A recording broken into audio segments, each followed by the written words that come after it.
Illinois!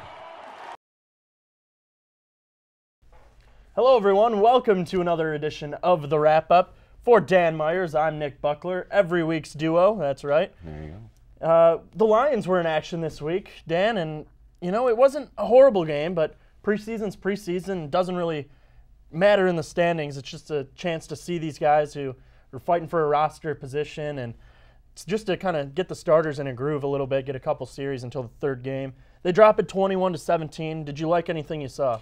You know, I really didn't walk away from this game upset. Like you said, it's definitely a preseason game, and you know, it's not anything to really get worked up about. But you know, I saw a lot of potential, and I thought, you know, Dan Orlovsky looked great, and Dan Myers looked great on the wrap-up as well.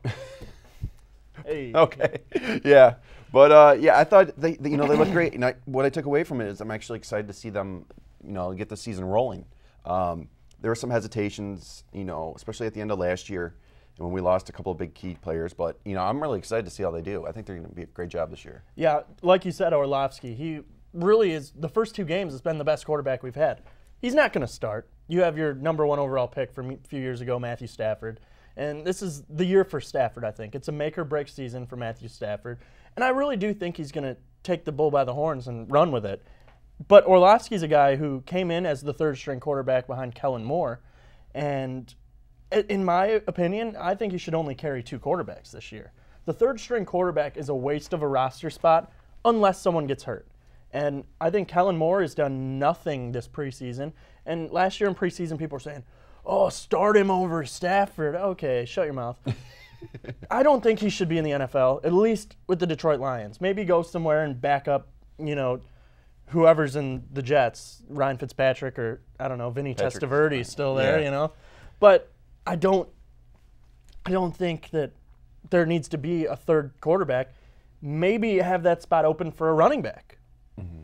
There's a lot of good running backs right now for the Lions that are all playing well. Obviously, you have Joique Bell, who hasn't seen any action because he's been hurt in the preseason, but he's making the team, and there's no doubt about it. You have George Wynn, who's battling for his spot. Last year, there were signs of greatness with him, although he played most of his season on the scout team. You obviously have Ameer Abdullah, the rookie, who most people are going to say will eventually be the starting running back. You have Theo Riddick, who right now is listed as the #1 running back on the depth chart. He's a guy who can catch a lot of passes out of the backfield. He's electric with his speed to the outside. Reminds me a lot of a Reggie Bush, except doesn't fumble every other snap. And then you have Zach Zenner, who had a great game on Thursday night. He had 4 carries for 22 yards. He had 5 receptions for 59 yards and a touchdown. And this is a guy right now people are saying, get rid of Kellen Moore, bring in Zach Zenner, let him battle for a spot. He can play on special teams. He can catch the ball in the backfield. However, I think you need to give him some snaps against some first stringers to see how he's going to do against people he'd actually be seeing in the NFL. Yeah, absolutely. And going back to what you were saying about the 3 quarterbacks, we never really needed that. There was one instance with Hill a while back, but you know, how did that season end up turning out? Not the best. So yeah, to waste that spot in the third quarterbacks, you know, it's just, you don't need to do that. So absolutely, I agree with what you said about Abdullah too. He's just he's a, you know, a nice bright light at the end of a tunnel, especially after losing Sue and all that, those big, like I said earlier, those big name players. So yeah, he's definitely a shining light in this organization, and hopefully he's going to be here for a while. Yeah, I agree. Hopefully the injury bug doesn't strike him like it's been for all these great young running backs for the Lions. I mean, you've seen Javid Best come in. He was supposed to be electric, and which he was in the short time he spent in the NFL. Concussions got to him, ended his career. James Stewart was good at the beginning of his career, but he never lived up to his predecessor of Barry Sanders. And Kevin Jones, Kevin Smith, all these guys coming in just never panned out. Maybe this is the guy. We're not sure. We thought Reggie Bush was going to be the guy. He turned out to not be the guy. Reggie Bush now in San Francisco with that dismantled team over there. Obviously, they lost Khaki King, Jim Harbaugh, which go blue, no big deal. But another guy I want to touch on a little bit is someone a lot of people don't know, maybe no one knows, is Desmond Martin, running back. Right now he's like 5th or 6th string. He's going to get some time on special teams as the preseason goes on. He's a guy who I think will make it to the 4th game of the preseason, which is when no starters play. They rest. The big game for the starters is the 3rd game, obviously, where they play the first half. But Desmond Martin's a running back who came from Wayne State. I think the Lions are trying to get this home cooking kind of thing going because obviously they took Joique Bell from Wayne State. I think they're trying to get lucky, I guess you could say, with Desmond Martin, but I don't think he's going to make the team. But still good to see the local talents, spritzed in there. Yeah, absolutely. No, and when we have local talent that's, potentially NFL ready, that says a lot about the state of Michigan and their football talent. And that's nice that we don't have to look far. We don't have to waste a lot of money going after big names when, like you said, he's fourth string, whatever. But the fact that he's almost talent ready and he's literally right down the street from Ford Field, that's a lot, and that says a lot, and that's pretty hopeful. That we, like you said, we have those homegrown players, so I'm excited about that. And who knows? Stranger things have happened, so we'll see. I want to go back to Orlovsky for 1 second. Just read his stat line: 13 for 17, 118 yards, 2 touchdowns. That's his second consecutive game with 2 or more touchdowns. It's preseason. He's playing against backups, but still definitely good for him. He's now been around the league a little while. He was part of the quarterback tandem that went 0-16 here just a short time ago, and his famous running out of the back of the end zone in Minnesota when the only game the Lions could have won that season, and they end up losing it. And then he goes to Indy to back up Peyton Manning. And now he's back here, and I think it's a good maybe ending spot for his career. He can be a serviceable backup for the next 3-4 years to come. I'm rooting for him. Yeah, absolutely. He's got a great resume, especially compared to who he's backed up for. And he's obviously, you got to learn something from them, especially when you're working with Peyton Manning. He's going to teach you something, or you're going to find something that, you might not normally see with, not the biggest quarterback. So yeah, there's a lot of potential for him. I really like what he has to offer, and yeah, he's a backup, but what can you do? I mean, he's got a great resume, so we'll see how he does. Yeah, we will. The Lions play their big third preseason game this Friday. Kickoff's at 8 o'clock in Jacksonville. That game can be seen on CBS. But that's the big game. If you're going to watch a preseason game, this is the one to watch. Obviously, the starters are going to play the first half. It is the Jacksonville Jaguars. I have TJ Yeldon, their rookie running back, on the old fantasy squad, and I'm excited to see how he does. I'm excited to see how the Jacksonville Jaguars do because they sprinkled in some talent. They have Julius Thomas now, a tight end who came over from Denver. Obviously, they have a guy we can all relate to, Denard Robinson. He's fighting for a running back position. He can catch some balls out of the backfield, and hey, we saw it in Michigan. He can throw. Not accurately, but he can throw. Let's switch gears, though. Tigers baseball. Started the week 3-0. Ended the week 0-3. Just the same old stuff. They can't piece together a long streak. It looked great when they won the 3 in a row. They're like, all right, home cooking, get your playoff tickets. Bobby Higginson, Jim Leland, Trammell, I don't care who, any old Tiger, I don't care. And then, welcome back. 3 straight losses, all to the Texas Rangers, who they've been making a push for the playoffs themselves. But Cabrera is on fire. Oh, absolutely, and that's fantastic. I mean, he's what's keeping this organization alive. With his bat, it's just unbelievable. He's even recovering from some errors that he's making when he missed that catch from. He just throws his glove. Absolutely, yeah. So that was huge. But yeah, I mean, what more can you say about Miguel Cabrera that just hasn't been said? He's just doing a terrific job, and he's definitely keeping this team in the spotlight. So as long as he keeps hitting, and we have some of the smaller names step up like they have been, that'd be great. It really would be great. Cabrera needs 3.5 plate appearances per game on average to qualify for a batting title because he missed about 30 games. So he's obviously not where he needs to be from a plate appearance type to qualify for that. But I think he's going to get it. And if he were, he's 40 points higher than number 2 in the league, Jason Kipnis, who's at 321. Cabrera's hitting 362. He continues to rake after his injury when no one else on the team can hit. Who can you count on? You can count on Miggy, dude. Mm-hmm. Miggy is on. Roar, says the Tiger. Roar, says the Cabbage. Roar, says MVP of ever. He's trying to win his 4th batting title in 5 years. He won the Triple Crown just a few years ago, the first time since 1967 when Yaz did it for Boston. I'm getting excited. I love Cabrera. He's great. Yeah, he really is. And it's just, I'm glad we didn't write him off when he was having all that trouble earlier in his career. He's still got some, maturity issues outside of the in the locker room. But other than that, it's fine. I'm glad we didn't give up on him. He's definitely keeping this Tigers team in line and in a running.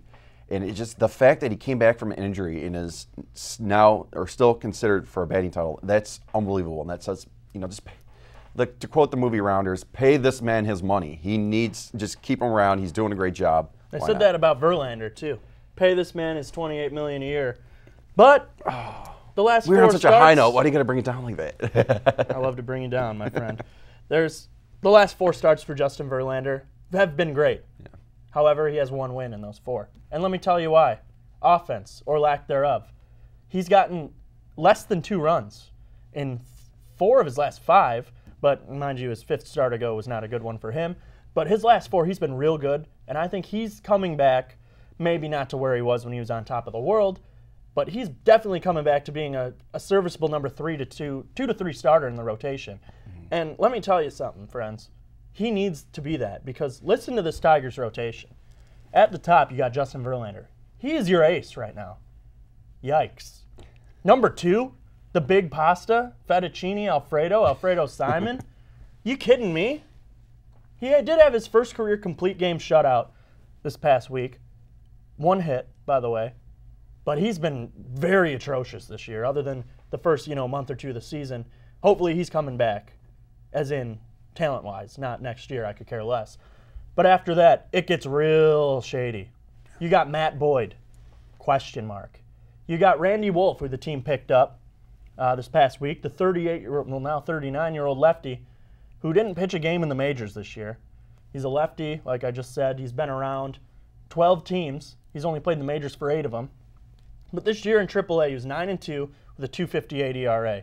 Got knocked around 1 bad inning on Saturday night, and I thought he was better than I expected him to be. I thought he was going to be Rusty Wolf instead of Randy, but we need a journeyman. We need a guy who can bring some savvy veteranship to that rotation who is full of question marks because your 5th starter, Buck Farmer. The farm. Bring him here. Bucky. He's towing the slab Monday night in the makeup game at Cincinnati from when it was rained out in June, back when they had David Price and Johnny Cueto. But seems like forever ago. Yeah, neither guy's on either team. But Daniel Norris, the rookie that we picked up, who was pitching great, he hit a home run on Wednesday night to straightaway center. The first American League pitcher to ever hit a home run at Wrigley Field. Ever. You kidding me? Wrigley Field's been there since, World War I, before World War I. Yeah, the French-Indian War, I think. It's been there for, the world started, and there you go. There's Wrigley Field. And the first building built. Daniel Norris, first American League pitcher to hit a home run. Hey, and guess what? Next inning, he's out for the year. Oblique. I'm sore. Come on, dude. You're an athlete. Suck it up. Rub some dirt on your oblique. Cut it open. Rub some dirt on it. Get back in there. The Tigers need you. You know what? Yeah. I think he needs to upgrade. Yeah, he needs a Tempur-Pedic in his van. Move out of your Volkswagen and buy an Audi. Live in there. There you go. High class. Shave with your axe. Swing with the axe, obviously. That was his first Major League plate appearance as well when he hit that home run. I was stoked. That was when the Tigers were just grooving. Castellanos, 2 homers in that game, including a grand slam. The Tigers make one of the hardest hitting ballparks look small. Yeah. In the last 3 seasons, they're just raking in there. They haven't lost a game in 3 years at Wrigley Field. The Tigers fans travel well there, and they make it look small, obviously. And they made it sound like Comerica Park. Actually, it was probably louder than Comerica. Probably louder than Comerica Park. Yeah, and the cool thing about that, too, was not only that he hit that home run, but who did he hit it off of? It wasn't Joe Schmo, the pitcher. Johnny Lester, dude. So Johnny. That was just unbelievable. Exactly, yeah. There went Johnny. There he went, out to straightaway center. They retrieved the ball, and he's probably going to frame that and put it up on his center console in his car. It's going over the mantle in the van, over the little wheel well. Yeah. The gas tank. Yep. But I want to go back real quick to talk about these injuries in the rotation. Shane Green. He just had a clogged artery issue, which is why he's had some discomfort in his hand on his pitching arm. So he got it checked out finally. His artery's partially clogged. Not good. Out for the year. Could be a career-ending injury. And then Anibal Sanchez, rotator cuff, 15-day DL. His timetable is unknown, but I don't think he's going to be out for the year. And he's a guy that the Tigers need, like a human needs oxygen at this point. When your rotation is this depleted, you need any kind of experience you can get, you need back. A guy who I'd love to see come back, Kyle Lobstein. What happened to him? Shoulder soreness has turned into, 4 months of I'm hurt. He's on the road back. Hopefully he can come back so we'll never have to see mutton chops again. Kyle Ryan, that guy's brutal. But, I don't know. We'll see, I guess. The only thing you could do is wait and see. Are they going to win the wild card? No. No. You kidding me? Okay. What do you think? Oh, I'm right there with you. All right. No, it's not that I didn't think they were. Let's be realistic about it. Hey, I'm still enjoying baseball as it's playing. It's going to be really upsetting to not see them in the postseason. But, I know we're going to miss Tigers baseball as soon as, the last game, the last out of the season. But, just try and get some improvement for next year. I know I hate being the guy that writes them off like a lot of people are. But you got to be realistic about it. If it happens, it happens. That's great. But like I said, you got to be realistic about it. I'm not a betting man, but should I bet against them? Yeah, exactly. Put your life savings on red. the odds, are not looking green. Good, but actually, you get 2 notches of green on the roulette wheel. Those are the chances the Tigers are making it. Actually, that's giving them too much hope. Oh gosh. They're only 3.5 games out entering the week of the second wild card, but it's not the distance that they're worried about. It's the depth. There's 5 teams ahead of them. Perfect. And when you're playing 500 baseball, you're not going anywhere. Mm-hmm. And the fact that they're still in it is sick. It's sick and it's twisted. And the American League is so bad right now, outside of like 4 teams, that these teams that are in it, I'm a buyer and I'm under 500. You kidding? Come on. Where would they be with Cespedes, Price, Soria? They might be in the wild card right now, but you can't fault them for getting rid of them because those guys likely weren't coming back. Yeah. And Cespedes maybe, but after his comments after he's breaking in the Mets, I want to stay here for a long time. Yeah. It's all good. They're swimming against the current, and it's not looking good.